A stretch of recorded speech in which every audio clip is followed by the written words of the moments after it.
By the grace of God, God gave me a son. I was already a surgeon by then. And surgeons make a lot of money.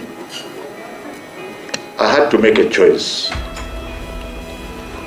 Do I spend time with my son during the week at the extent of going to my clinic to ensure that at least I engage him? That was my choice. CBC is telling every parent to make that choice. It should be a pleasure. To my mother, she never went to school, she went to standard what? Standard 3. She engaged me.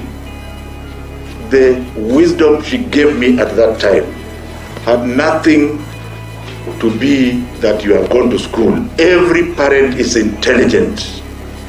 They must engage their children, whether they like it or not. Because that's why the children are behaving the way they are behaving now. Who told you are just supposed to produce a child, then you're allowed to go to school? So I'm going to encourage the parents.